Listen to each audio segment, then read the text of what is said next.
All right. Can you hear me now? Alhamdulillah. Yeah. Just mute.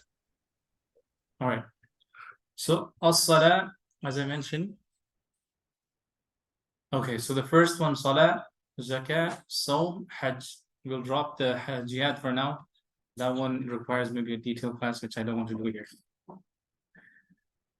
All right, so let's start with the first. Whenever you talk about salah, there are certain things you have to take into consideration. First one, shurut. Second one is arkan.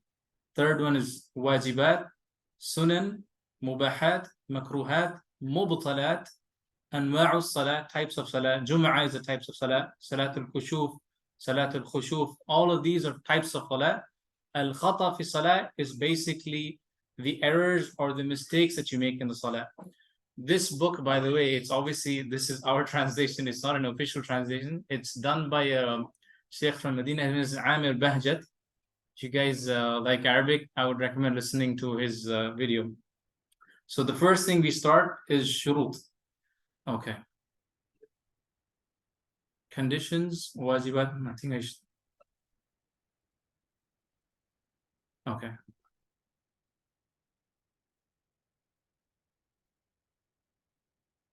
I think I have to drop the slides. Okay. So when it comes to shurut of salah, you have shurut for the musalli itself, i.e. your individual, and then you have shurut for the salah. So every individual, there's a certain shurut.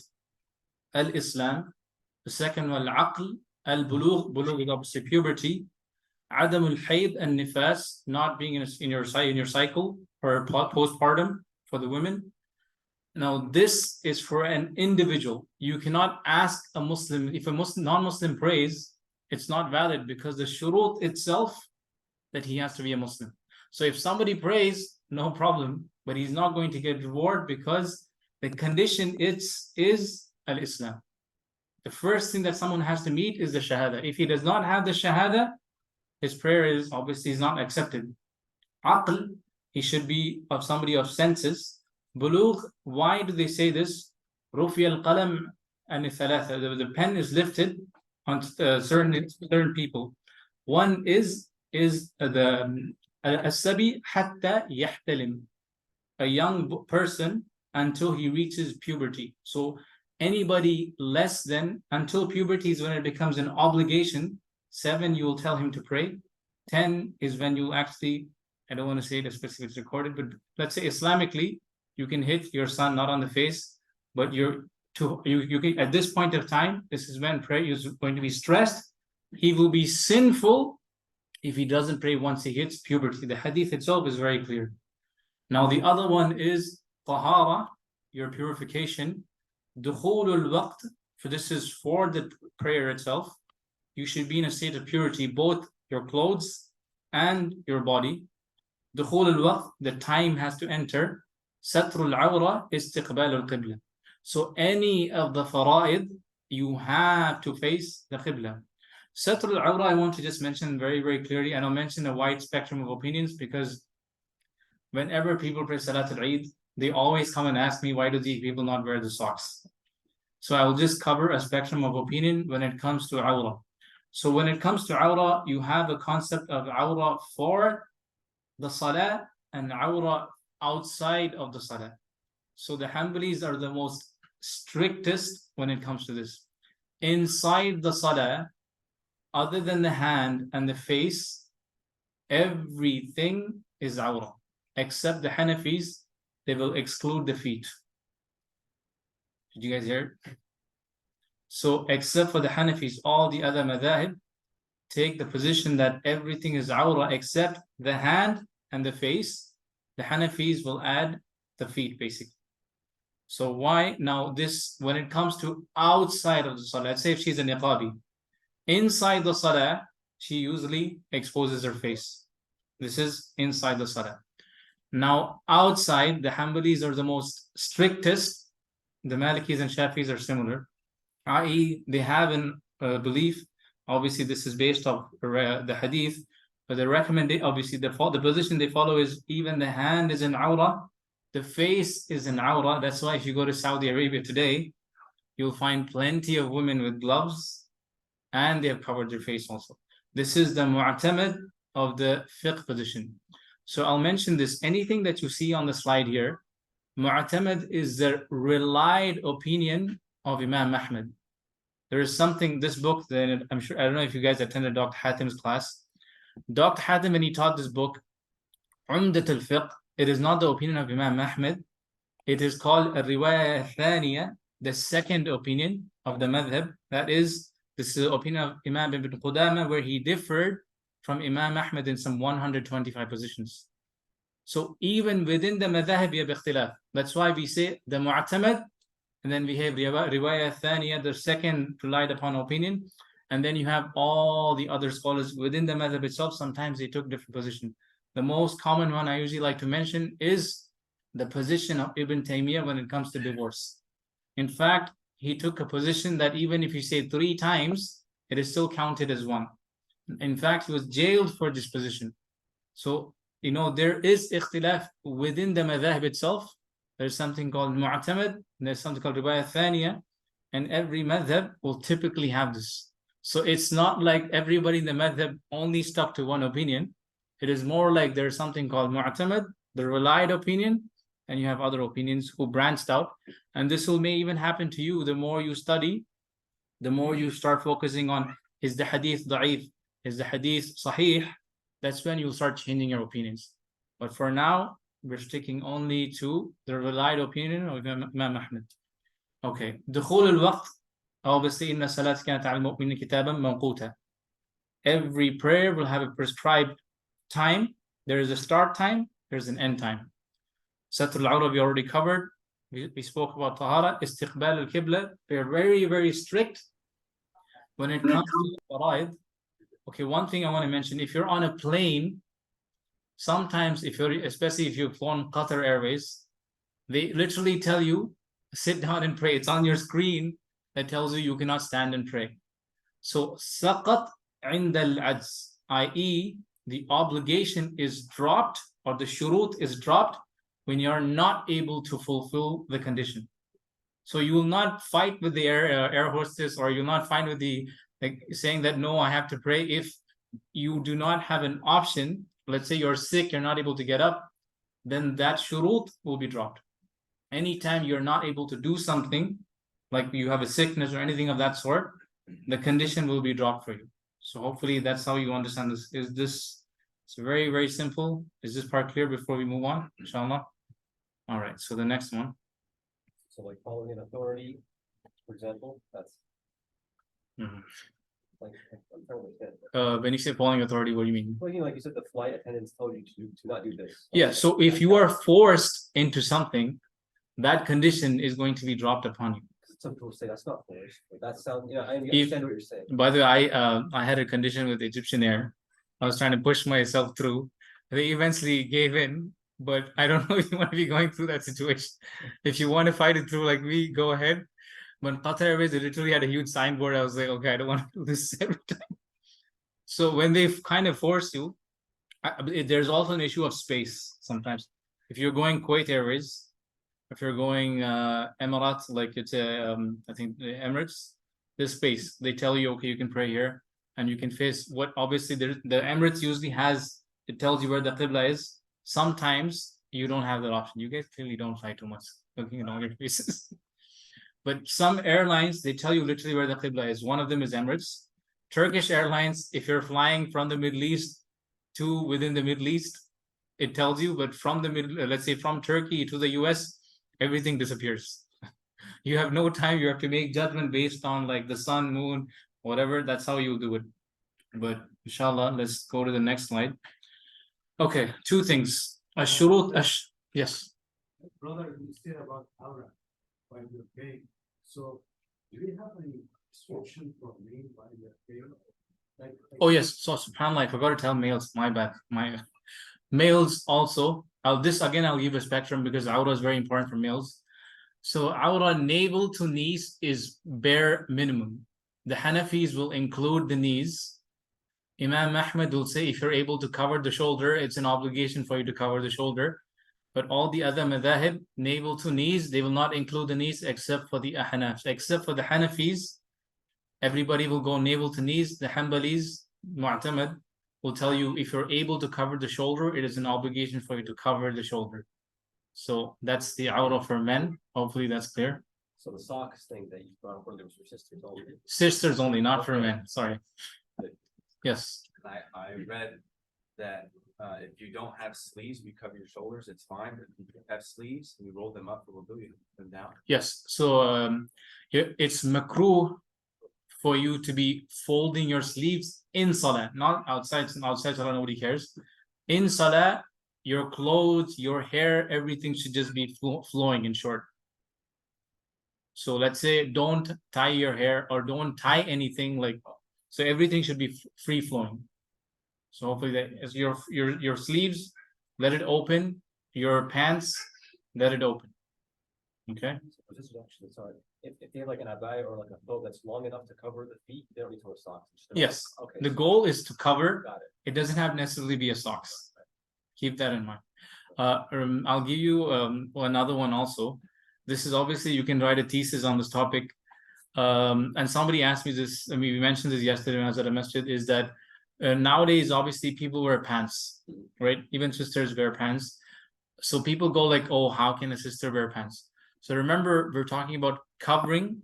We're not talking about like, oh, how tight it should be. So generally, scholars will tell you covering. Now, is it from good adab to wear pants or to wear certain clothes in the masjid is a totally different topic.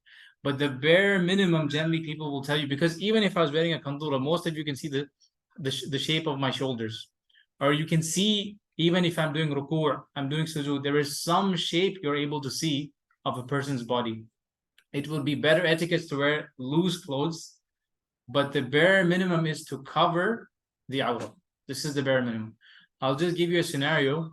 If somebody is basically, especially for men, mashallah, they love to wear pants.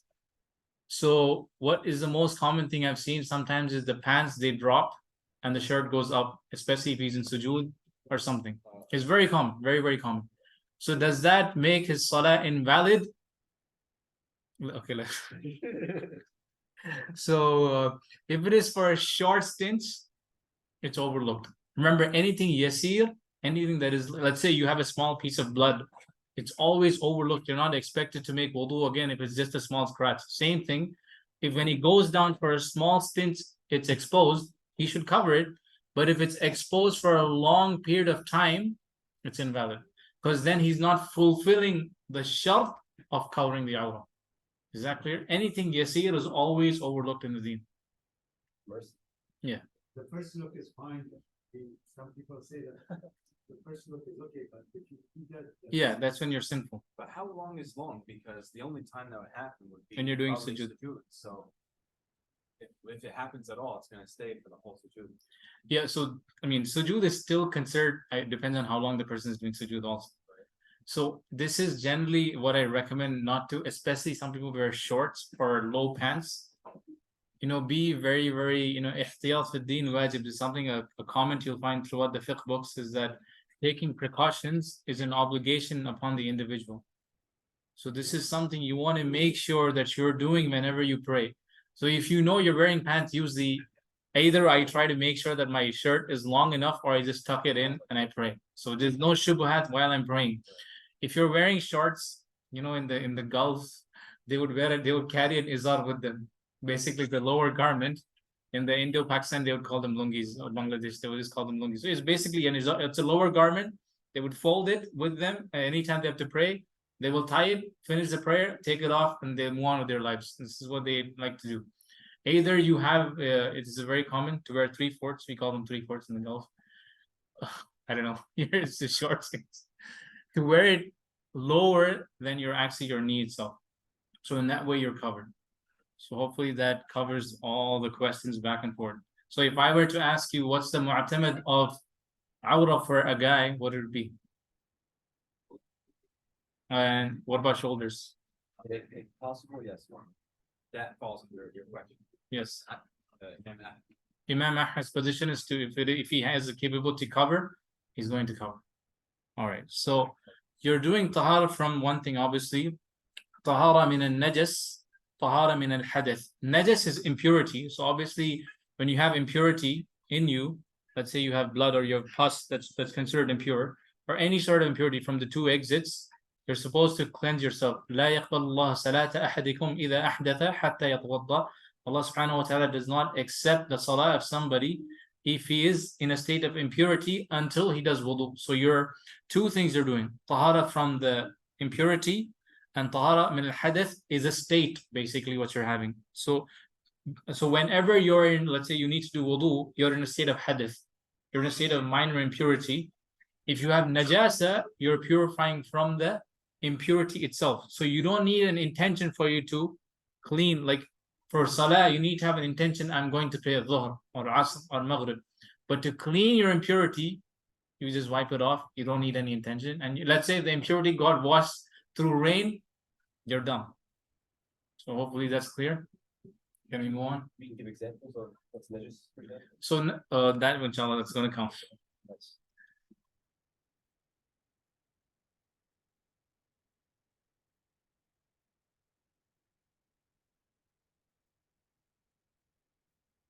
I think you guys might enjoy this sort of Sughra and Kubra. So this will cover all the questions. Okay.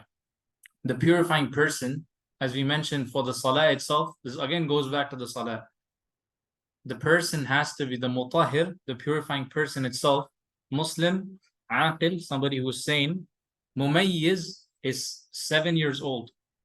You cannot expect somebody, by the way, I have somebody who's 7, 8. At least in 7, they understand things like 0 and 1, i.e. they understand black and white. They don't understand spectrum usually.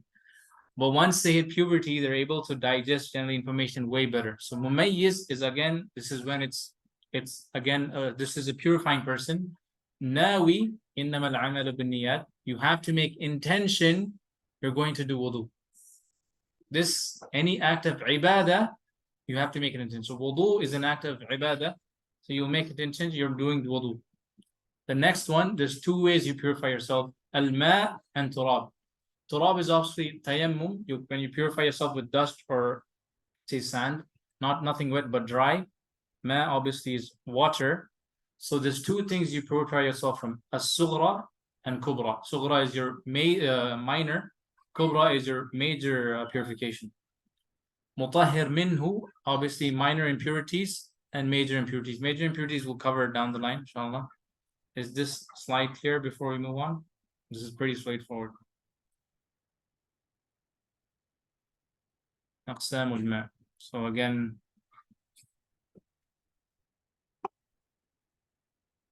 all right. Tuhur is basically purifying or purifier, however you want to define it. Tahir, there's 2 types of water. So technically, if tea falls on your shirt, it's called tahir. It's pure. Even if you don't clean it from your clothes, doesn't matter. So it's tahir. Tuhur is something pure and purifying. Let's say your tap water that you get, assuming it's clean, it's pure, i.e. it is pure in and of itself, and it's purifying for you because you're able to cleanse and you're able to remove the state of hadath from you. So it is pure and purifying, and it is in its original state. So when does the water transfer from tuhur, tahir? Anytime you have mutaghayyir bi tahirihi, i.e. it changes its taste, smell, or color, then that's when it's considered tahir. I'll give you an example. If the tap water is broken somewhere down the line and there's sand, it's still considered pure. This happens a lot. If you haven't had broken tap water, you see the sand comes in, it's still considered pure because sand itself is still pure. But let's say you have za'fran or something, or so rust is a little tricky. No, it's not pure. Sand, I was talking about like when you have sand coming in, dirt, that's overlooked. It's because dirt itself we can use to purify ourselves. Musta'amal, so any time that is used to raise your water, i.e. the water that's dropping from your wudu. I don't think anybody does this, but it's just for you to understand the concept. The water that's dropping from your, let's say if somebody collected it, you can use that water again to do wudu. It's pure, but it's not purifying. Okay. Najas, obviously if some impurity fell into it, in this case as you see, And mulaqatu bin najas is something in and of itself is impure, or if water is, let's say, it meets a body that is, if it's impure, again that body, let's say if it's water, would become impure again. Okay, now one of the things, yes. So like if the water has some chemicals. Chemical is not, so let's say chlorine. I'll give you it's Egypt. When I was in Egypt, mashallah, the water is full of chlorine. Chlorine is considered, this I specifically asked because when I went to Egypt, I noticed I felt like I was washing myself with chlorine. It felt like I was in a swimming pool. Usually these things are overlooked. They're overlooked. We're talking about chemicals. It can be in a state of tahir, but not mutahhir. Is that clear? But chlorine is overlooked. Specifically because if you're in certain countries, the water, it's let's say desalination plants, when they're giving you water in a certain area, sometimes it does have chemicals. Your tap water has chemicals. Nothing is 100% pure, but it is still in a state of purifying form. So as long as it has its original characteristics, it's considered pure and purifying. I used to work in water and wastewater, that's not telling you. The chlorine part is also overlooked. I specifically asked this question to somebody, so that's why that part. Anything else on this? So like the used water from wudu, it's not as applicable today, but in the past it was, Yeah. obviously, like they might collect it in a jar or something and use it again. Yeah. But today, the water goes just down the pipe. So now the water is tahir but not mutahhar. So does that taint the rest of the water? So once it goes down the drain, obviously it would be impure because it's going into the drain, right? But the only thing I'm trying to differentiate is once it's used, then you don't use that for purification again. Let's say to cleanse yourself or something, to do wudu or something. But if it's, let's say you use it for cleaning your najasa, then it's just impure, clear, outright. Yeah, last part. So if you use the water to clean your najasa, that water is considered impure. Okay, that makes sense. Okay, You mix it, Yeah. is that clear? When you use it, for example, something like boiling something. That's what. It's water, that is like there's not, but it is the dasa, that's not good enough for boiling. So if I'm not religious, and I think we'll do, I keep that water, can I use that water again or no? If the water itself, let's say the water that's remaining from the vessel, that water is fine. I'm talking about the water that's falling out of your body. Does that answer your question? That the fact that they use it, like the water that they use for wudu, Yeah. they reuse it for more wudu? No, you can't Or use would it. They use it for different purposes? Yeah. Okay. But now I mean, technically that would be tahir, but not mutahhir. Go ahead, yeah. Okay. So that means that, let's say, if that water touches you, it does not make you impure, but you cannot use it for the purpose. Well, of wudu, wudu. exactly. Great. Okay. So say there's water that has adjustment, now you have to shower, right? If the water has najasa? Yeah. So remember, when you say shower, are you talking about ghusl? If there's najasa on your hand, let's just say.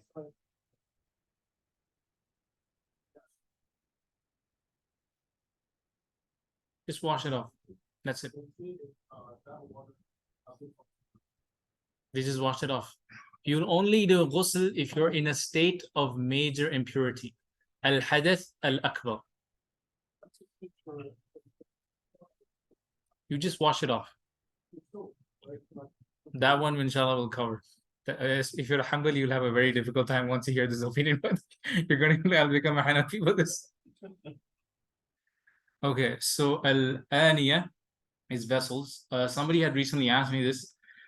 So inshallah, I'm not sure. I don't see you guys wearing fancy stuff on your hands, but many people do. So this inshallah will help you guys. So when it comes to vessels, one is mubaha and muharram. كل إناء طاهر لا فضة فيه ولا ذهب من الآنية المسلمين والكفار. So any vessel that does not have silver or gold is obviously mubah, either it be a vessel from Muslim or non-Muslim. As long as it does not have gold or silver, it's permissible. So why is that? Because gold and silver is currency for even till today. Technically, it would still be like, so gold and silver is currency for us. So when back in the days when they traded dirham and dinar, all these they had value. So this is not from adab for you to be using gold utensils or silver utensils. What is overlooked? So if your utensils breaks, sometimes they do a silver lining to patch it up. I don't know if you guys see it. They do this in manufacturing, or if you're in some sort of plant, they'll kind of patch it up with silver. That's overlooked. Like I said, anything yasir is always overlooked, but the vessel in and of itself should not have silver or gold. Yes. It's that one I'm going to get back to you. Somebody had asked me that recently. The only narration that we find is mostly of gold and silver. I have to, before I answer that question, it's better I hold myself. Even though that has higher value than gold and silver, I just want, before I answer that question, I want to just check with somebody who I trust. What is the question? If it's platinum, platinum is higher value. People wear platinum also now, especially men wear platinum in our day and time. They do wear platinum. I'll just check on this next time, inshallah. Maybe I'll cover, but for now I'll stick to the traditional thing is more gold and silver, and that's what we're prohibited for men. Gold and wearing silk is prohibited. When it comes to utensils, silver or gold, you can't use them. Male, female, you can't use them. What do you mean by utensils? Cup Oh, okay. or plates, anything. Golden cups. People use silver cups, believe it or not. Use focus would also. That's stainless steel. No, if you have. Yeah, if you have, and you're not supposed to. So that's why everything is there's ibaha for anything other than gold and silver. Muharram, okay, if there is anything, so this I'll explain this part. There are certain rulings that I'll have to clarify here. And najasa mithla julud al-mayyit. So what is prohibited is najasa mithla al-julud al-mayyit is basically something that is dead, the skin of something that is dead. So two things are completely prohibited. That is jildul haywan and najas. Let's say there's ikhtilaf on the dog. I'll cover when we go to the dog. The Hanbalis consider dog impure. So that's why it's considered, they mentioned dog. Pig is impure, itla and mutlaq, and that's it. There's no question there. So anything that is not tanned would be considered impure.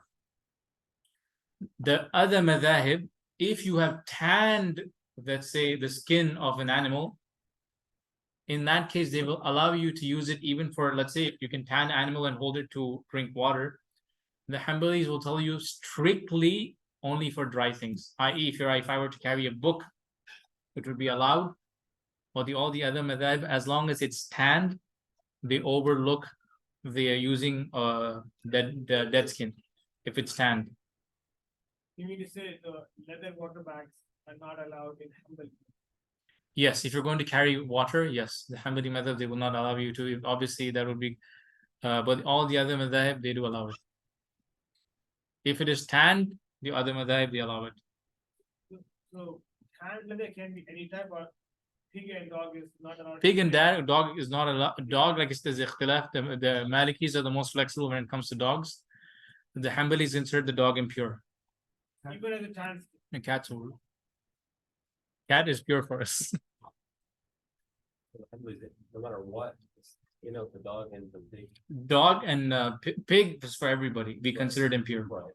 But dogs, there's ikhtilaf. Is it the saliva? Is it the body? Right. That's where the ikhtilaf is. But any other animals fine? Like, give me an example. Well, I don't know. I'll just say Crocodile, snake skin leather. In terms of leather, I have to check on, because those are like unique animals. Because very popular is snake skin, crocodile, and octopus fine again. Crocodile and snake skin are very popular. Okay, before I comment on those, this one I'll just check. Crocodile and snake skin.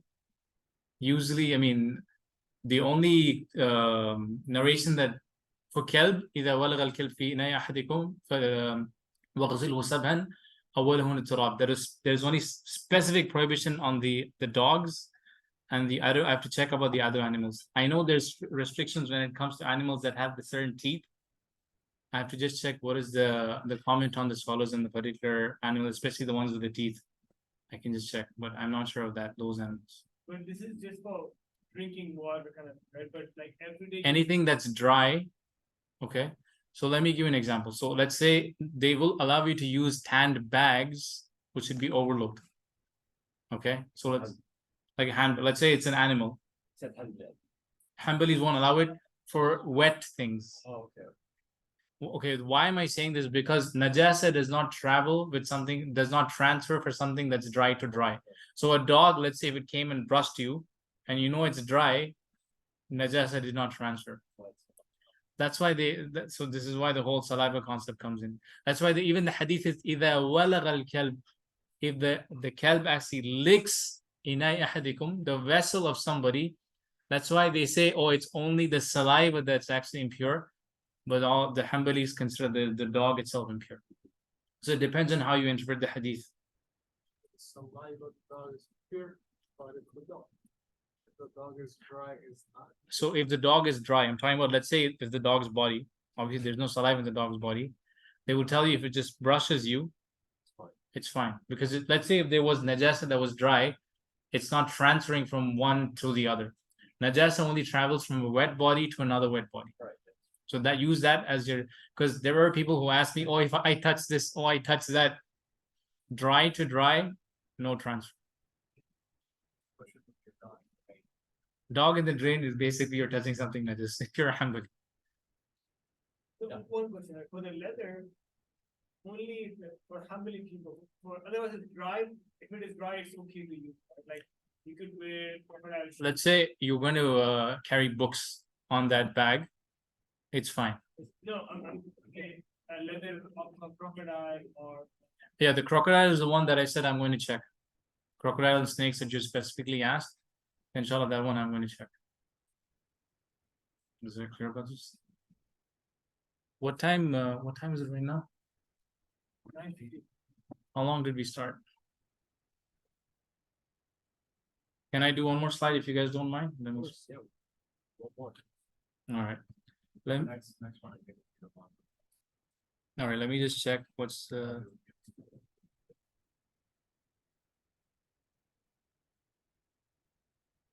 You get silver as prohibited, so silver watches are not allowed. That was just going. for a man to wear silver is overlooked. Oh, Is ibaha. I'm talking about utensils. oh, Gold utensils for man is gold and silver is prohibited. Gold and silver to wear them for a man is prohibited. so watches. So To watch the silver, you can wear them. Or plated you said prohibited. For utensils, Okay. everybody gold and silver. No prohibited. silver spoon. Yeah, no silver So spoon, the no watch is gold. fine. Watch, you're wearing them. Yes, Watch silver, you can wear. but gold watch now. Gold watch, you can wear. can, so sometimes people, the clothes that they wear, they have Yeah. some percentage of silk in. Is it okay? Silk generally is prohibited for the men. Yeah, so if they have clothes which have like 50% cotton, 5% like ties, they have some of the silk. So remember, generally something yasir. Now, I cannot give you a definition of yasir. It's very hard because the hadith itself generally will not talk about. It's like today you and I understand 5%, 2%. Yeah. But like I remember I gave you usul ihtiyat fi deen wajib, like taking precautions in the deen is an obligation. So you want to always be on the safe side. Sometimes honestly it's kind of hard, but have that as an usul in general. You see it means to overlook or accept Something small. something. Okay. ما فيه ذهب, I mentioned anything that has gold. ما فيه فضة, again I mentioned. So something that is prohibited in terms of utensils. Silver, gold, prohibited, and anything that is najasa, like I said, dog and pig. Let's see what's the next slide. I forgot what the next slide is.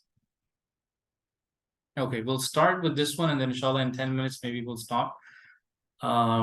This will kind of break down your wudu. Try to inshallah maybe act upon this today.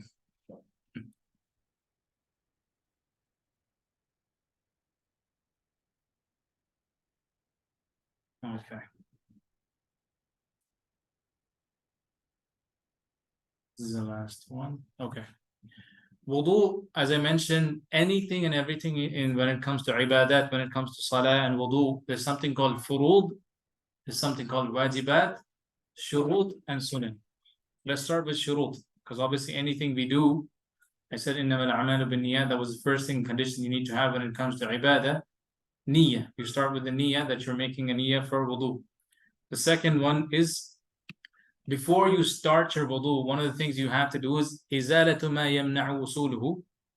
What is the meaning of this? That is to remove something that is actually prohibiting the water from entering. If you're wearing nail polish, is an example. Nowadays they're calling nail polish wudu nail polish. I have to check. Heard of that, yeah, readable. Yes. This one I have to do some research on because I don't know how, but anyways, I'm giving you a general thing that you're supposed to remove anything that's stopping the water from entering. Al-Islam, again, everything when it comes to ibadah, Islam is one of the conditions. Tuhuriyatul ma wal ibaha, that ibaha is strictly a Hanbali position. What does it mean? Purity of the water. That I think we mentioned before this. Ibaha, let's say you go stole water and you did wudu, the Hanbalis would consider this not wudu. Because you've done an act of haram to do something, this is strictly a Hanbali position. Even a lot of the later Hanbalis said the wudu is valid, but the act itself is haram because he stole the water. This is just to give you an example. But the mu'tamad is that they don't accept this act of ibadah, that if you stole the water and did wudu, they will say this wudu is not valid. But generally the commentary is it's haram, but the wudu itself is valid because if he's fulfilled all the conditions, the wudu is valid. Tamyiz and aql, again it goes back to the ones we mentioned. Age of discernment, that is 7. Al-aql, someone who is sane. Izalatu kharij min as-sabil, you have to remove anything that is impure from the 2 exits, or anything that's even on your body. So before you start doing wudu, if you have plenty of blood on your hand, you want to remove that first, and then you start your wudu. So if there's something in your body, the first thing you'll do is remove that first, you start your wudu. So if you brush your teeth and you want to make wudu, you should make sure your mouth is toothpaste free before making wudu. Yeah, so you want to remove anything. I don't know if toothpaste is, I don't know what you use, but let's just say there was something impure in your mouth for some reason. Oh, only the stuff. Yeah. Oh, Yeah, anything that is impure on your body, okay. you remove that first. And let's say there was blood, obviously, you want to make sure you clean it, and then you start your wudu. Yeah. Then let's start with furud. Okay. The Hanbalis, madmada and wastanshaqa is part of, what is the meaning of madmada and wastanshaqa? To goggle your mouth. Rinsing, basically pulling the water into your nose and then blowing it out. I know the Hanafis usually stare at me because the Hanafis don't consider this a furud of the wudu. So the Hanbalis, once you start washing your face, but the washing the hands is sunnah, but we'll come back to that soon. When you first start, let's say, washing your hands, not when you're getting up from your sleep. Let's say when you start wudu, you wash your hands first, you wash your mouth and put water in your nose. This is considered a furud in the Hanbalis. So you have to do it, i.e. you cannot drop it. The Hanafis will tell you can actually just wash your face. Even for us, you can skip the hands unless you woke up from your night sleep. I'm talking about washing your mouth and then putting water in your nose. Like, let's say you goggle it, you have to move it back and forth. Madmada is to move water from one place to another. You spit it out. You you have to sniff the water in and then blow it out. This should be, if you do it together, it's sunnah. If you break it, also it's ibah. I don't know how you guys do it, but I usually do it together. If you break it up, no problem. Is that clear? So rinsing your mouth, putting water in your nose and blowing it out, and washing your face is considered one move for the Hanbalis. This is because of the hadith of the ayah of the Quran that the face, so this is included in the face. Yes. There's a hadith narrated by the Mawla of Uthman, the freed slave of Uthman. When Uthman radiallahu anhu was doing it, he washed his mouth and the nose, and then he washed his face, right? So the Hanafis, anything that's in the Quran, they call that fard. And usually that's how they differentiate between fard and wajib. So for us, we use the hadith of Uthman as a command, and it's considered a part of your wajh. So that part, they use that as your furud. They don't consider the washing of the mouth and the nose as furud. But for us, face includes your mouth and your nose and obviously the next. It's all one. Do not sniff too much in Ramadan. You just put little and you blow it out. So let me give an example. For some reason, your nose is blocked. You find this in other books of the Hanbali Fiqh. You can just wet your hands, put a little bit inside, you're covered. This is just to put water inside. That's it.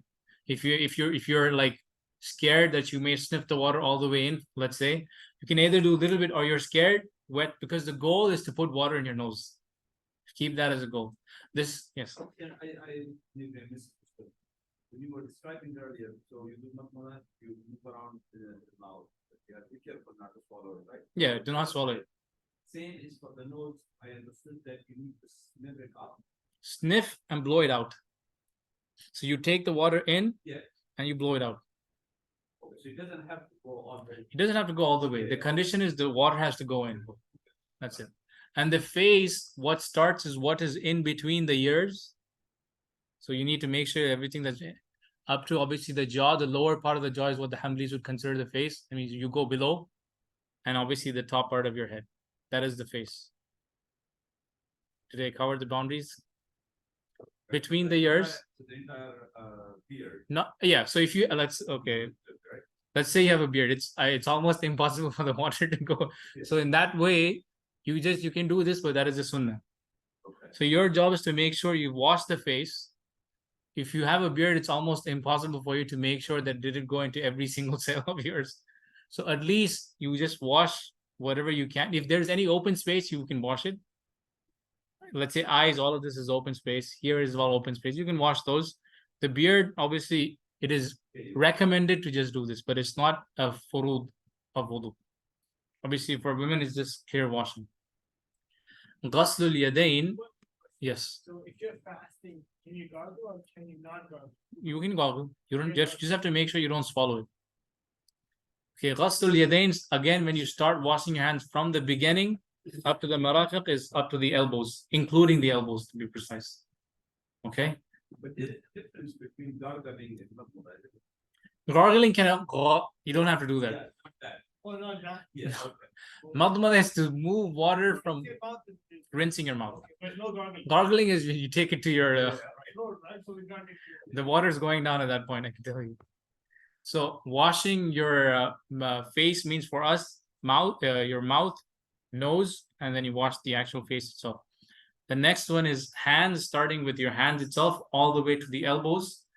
Mashur Ras, there's ikhtilaf in this. I'll mention the Hanbali position, starting from the beginning, going not the neck, going all the way to the back, and then bringing it back again. I see the neck all the time, so I'll do this. Do not do the neck. There's no. You don't have to wipe the neck. There is nothing about the neck. It's only back Oh, and forth. okay, I wipe the neck. I've seen plenty of people do that. So I've always they start doing all there's nothing about the neck itself. It's not a Hanbali thing. It's basically nothing in. I mean, I have to ask the people who have actually adopted this, because remember, sometimes you notice this more among certain cultures. Even if somebody is Hanafi, if you go to a different country, they might not have that same habit. Because in India, at least I've seen this. So that you wipe your neck. I wipe. So neck is not part of the ras itself. You don't consider part of the head. Head is from the beginning to the back, and you come back again, complete. Yeah, but even when they do the neck, It's not a big not deal. even that part of the muscle. Right? Oh, What is done is, if you look at the sequence, you do that first, then you do your ears, right? then there's they go like, yes. I have no idea where they got that yeah. from. So this is not part of the muscle itself. This is a separate scene. Yeah, yes, actually, I have the hadith itself does not comment about the neck. It only talks about the head. When they say ma'sur ras, it includes the ear. So that means you'll do in and out of the ear. Okay, so in front and back, in and out of the ear. So in, out. Then ghaslur rijlain, only up to the ka'bain, because this is in the Quran itself. I've seen some brothers, mashallah, they go, I don't know what they're only up to the ka'bains, including the two knees is what you'll wash. So ghaslur rijlain is up to the ankles. You don't have to go all, I mean, if you're doing it, that's up to you, but the bare minimum, yes, you cover the feet up to the ankles. Be cautious to go like in between the knuckles. That's a sunnah. Okay. That's a sunnah. So that will cover, inshallah. Just one word with respect to the rinsing of the mouth and the nose. Is that the same in the Maliki and Shafi'i as well? I have to check on the Malik, but I know the Hanafis are the most lenient on this. I know my mother, I mean, I have some obviously Asian family. I have never seen them saying that it's wajib, but I have to check on the commentary on the Malikis and the Shafi'is. But I know for the Hanafis for sure, they overlook especially the rinsing of the nose is always a little light on their side. Tartib and Muwala. The Shafi'is and the Hanbalis are very strict on the tartib because of the Quran. In the Quran itself, وَغْسِلُوا وُجُوهَكُمْ وَأَيْدِيَكُمْ إِلَى الْمَرَافِقِ وَامْسَحُوا بِرُؤُوسِكُمْ وَأَرْجُلَكُمْ. So there's some grammar part in this, I won't get into that. But why they use the Hanbalis and the Shafi'is use this tartib is the sequence has to be exact. You don't jump. You don't start with the leg, then wash the face. The sequence has to be exact. This is the position of the Shafi'i and the Hanbalis because of the sequence in the Quran itself.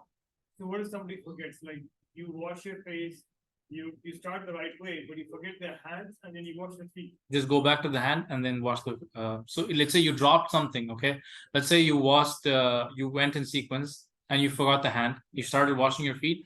Go back to your hand. Start your hand. Finish your hand, and go to your feet, and then finish the feet. You don't have to start from the beginning. You own. Like you can go back and wash your hand, but the next step is to do the masa and then the legs. Right? Yes. So you have to do masa, or you just No. You always have to go. Whatever you missed, you go back to and follow the sequence. You can never skip the sequence. Do you have to do the must? Yes, that's your.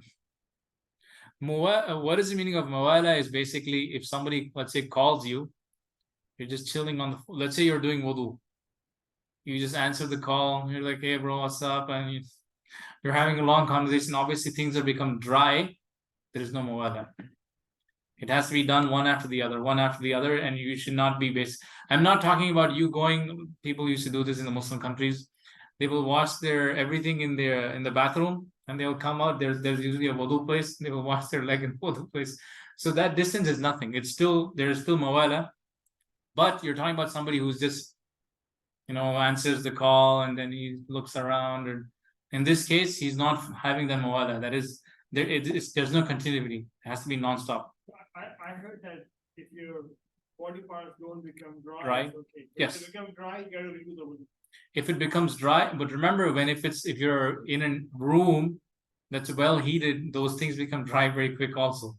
So yes, but remember of your conditions that's also around you. And basically. Yeah.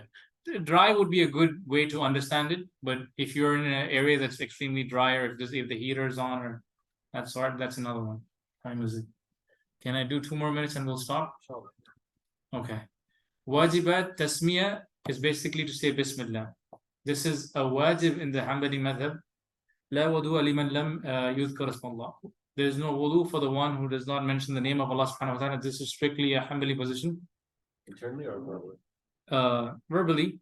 So if you're in the bathroom, generally this particular thing, I've asked multiple times on this, because nowadays, back in the days, the bathroom and the wudu area was different. Yeah. Obviously this is like a modern fiqh people, mashallah, like to have massive bathrooms nowadays in their houses. If you go to your home countries, at least I remember if I was visiting, the bathroom was far away from the house. I had to do a walk. So that's how traditionally bathrooms were. It was not even inside the house, it was like outside, far away. So obviously now, generally the commentary that I've received from the people of knowledge is that just mention the name of Allah subhanahu wa ta'ala and do your wudu, because otherwise you'll never mention Bismillah in your wudus.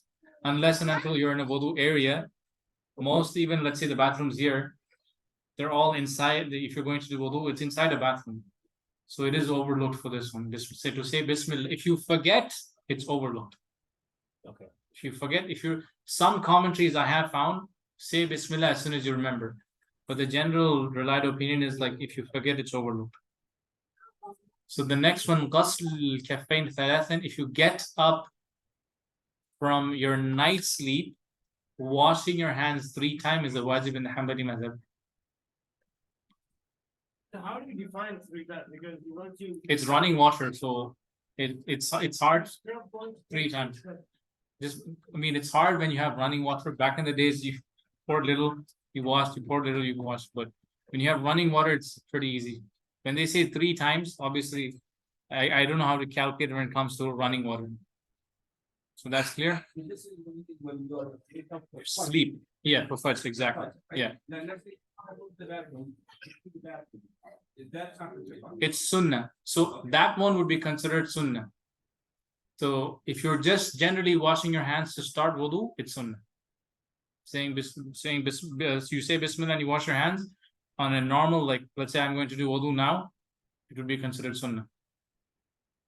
But if you were getting up from your sleep because of the hadith, لا يدري أينما بات يدكم, you do not know where your hands were at, basically. They use that hadith as it's an obligation to wash your hands after your night sleep.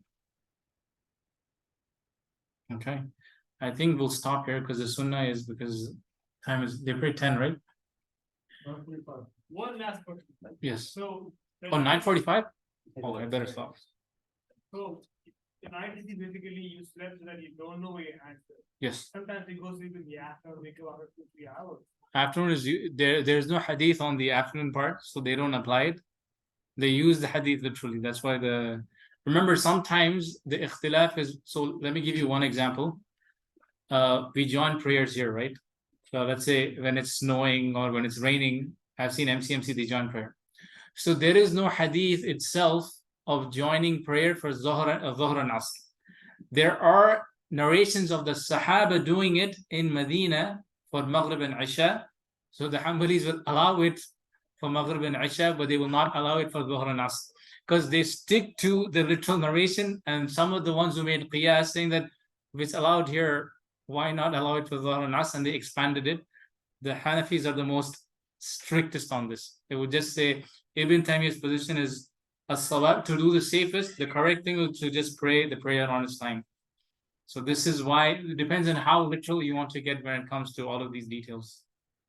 So what the narration that's found is strictly on Maghrib and Isha. There's nothing on Dhuhr and Asr. The Hanbalis. The Hanafis are very strict. There is no joining, like for no, you don't join. Yeah, join. So there is a hadith for the Maghrib and Isha, but not for Dhuhr and Asr. There's narrations of the Sahaba that they used to do it for Maghrib and Isha. That the Sahaba used to do this, but there is no narration of Dhuhr and Asr. Because of that, the Hanbalis obviously literally took that as it is and stuck to Maghrib and Isha. Based on what? Who expanded this? Like This, you will find this in a lot of modern scholars. I don't know if somebody from the earlier generations did this. So one of my teachers, he did a bahth, it's all in Arabic. If you guys want, I can give that article next time. He mentioned all the narrations on this particular topic of jam' fil matar, that is to join in rain. And there is literally, he couldn't find one narration for Dhuhr and Asr. So all of these are, even from Maghrib and Isha, it's following the Sahaba. It's not hadith from Sallallahu. Yeah, but remember, the Sahaba would not do something like this unless, remember, the Sahaba, when it comes to the ibadat, they're ma'soom. When it comes to acts of ibadah, because if you go to see Salat al-Eid, the Hanafis take it from Ibn Mas'ud. It doesn't go back to the Prophet ﷺ. Are you going to accuse, if Ibn Mas'ud was leading us in prayer, you will pray behind him, I would pray behind him. So look at it that way. You want to be a little careful on this. So I agree. I just that I always want people to hadith and that's it. Yeah. So it's called mawquf, but you can take ahkam. If it is an opinion, you don't have to take it. But if he's giving you an ahkam, you take it because you believe that they're ma'soom. Because all the hadith we get from the Sahaba. Can you start questioning? Did you really hear? So the Sahaba are considered ma'soom. We take from them without questioning them. All right. So inshallah we'll end here. Subhanakallahumma wa bihamdik. Ashhadu an la ilaha illa anta astaghfiruka wa jazakumullahu khairan. Hopefully I didn't bore you with too many details. The next Wednesday. You guys find any mistakes? Yeah, please, inshallah, if you guys see anything we missed or we made a mistake on, Typo right there. we're always. the email was sent out on the same one that everybody. Can you send it